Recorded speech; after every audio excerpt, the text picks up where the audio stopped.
So we look beat up because we were beat up. And you can avoid that by watching this video. By the everything. The wind. Oh. The wind, the sun, everything. I am Olena. This is Isaac. And we are the TravelBugBite. We met in Prague, Czech Republic. Lived in Shanghai, China. New York and Rhode Island, USA. And now we live in Hawaii.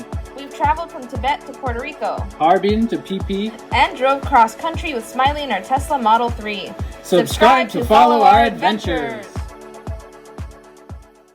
So we walked to the green sand beach and then we took a car back. Let me pause myself right there for a second. Driving to and from the green sand beach is not authorized by the government. The people who drive you there are just doing it under the table. It is considered by some to be a scam. It is not insured. If you get hurt while you're in one of their cars, there's no one to sue. But that being said, this is just locals trying to make some extra money. It is convenient. They seem to be doing a great job.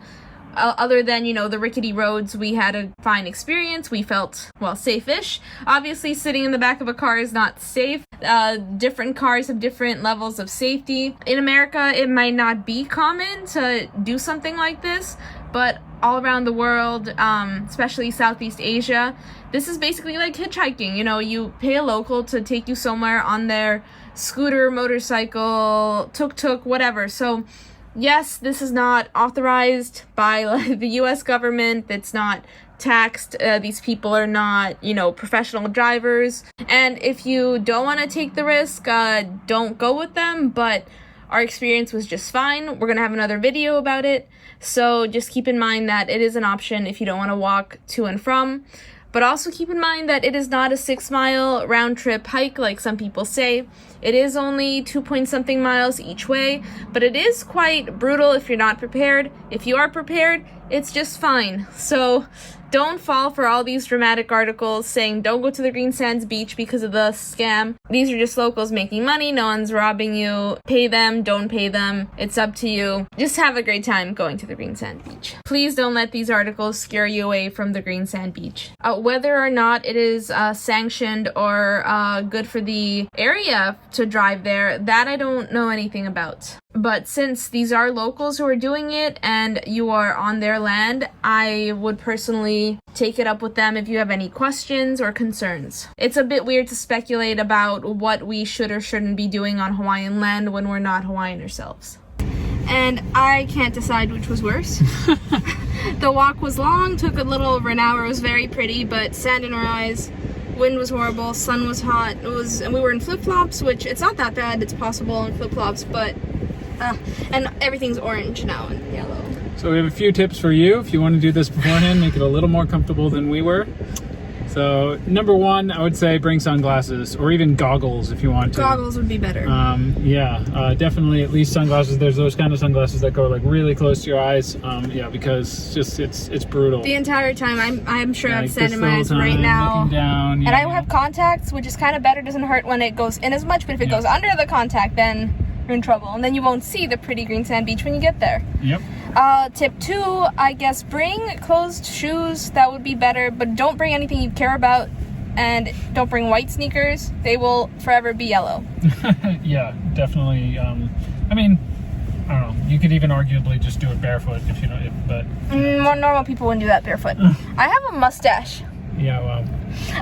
Number 3, definitely wear sunscreen, especially on your face. We already have red noses, even though I put sunscreen on. Olena didn't because she's scared. I don't like of it. sunscreen. And you could wear a light jacket. The wind is so strong that you're not too hot, even though it was like 80 degrees. But yeah, I just wore this light wind jacket, and my arms aren't burned because of that. But if you are gonna put on sunscreen, put it on early enough so that you're dry when you're getting out. And if it's sticky sunscreen, as soon as the wind blows, you'll be covered in sand, which will prevent you from sunburn, but you're not going to be comfortable walking. Another tip, I guess, if you're walking, you have the choice of walking or taking the car. The locals will drive you for $20 round trip, plus $5 if you're paying for Venmo. They didn't charge me that. They said they were going to, and then they didn't. Ooh.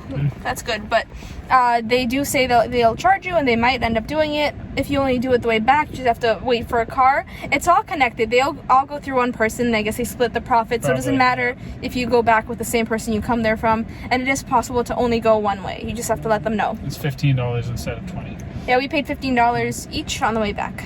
Yep, which, was worth it. Going there and back is a lot. I mean, we could have done it. It just would have taken a lot more time, and we'd be absolutely dead. And they say it's 2.5 miles, but it's not like a leisurely 2.5 miles. It's the wind, the everything, and I have a headache now, and I really want a bath. I don't have a bath. What else? Drink water. I just tanked a bunch of water before going instead of bringing it with me. That's just kind of how I roll. But there's no trash cans, you really don't want to pollute this area. It's a very important area to the Hawaiians. If you have your own water bottle, bring it. But you don't need a ridiculous amount of water. It's not that bad. And when you come right back, there is a lady here who's selling snacks and drinks, and it's all very affordable. We bought these cans for $2 each, and I bought myself a turtle pendant to remember this horrible walk by. And you keep on saying it like that. We definitely recommend it. We recommend doing it. I just feel like someone punched me in the face a lot. And on the way back, like if you have boobs or ribs and you're in the car, you might break them. You're standing up in the back of the pickup against like a rail. They have ones where you like sit inside and it's all closed, but then it's kind of boring. And you might still get nauseous because it's like, woo, my Apple Watch thought I was biking. So yeah, anyway, definitely do it. Do it. Wear sunscreen, especially on your face.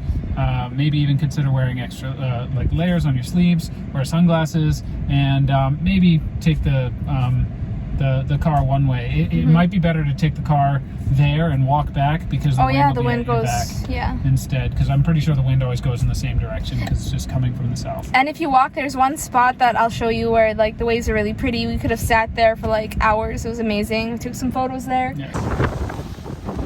Look over here.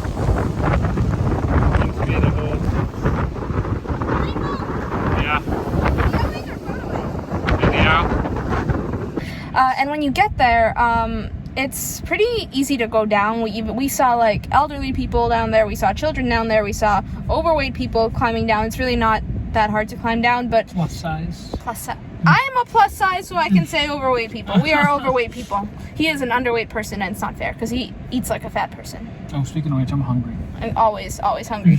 Anyway, what else should people know? That's all. That's all. Okay, and don't swim there, but he did. But don't do it, but he did. I suggest not swimming here because the waves are really big, the current is really strong. I swam here 9 years ago and I got beat up by waves.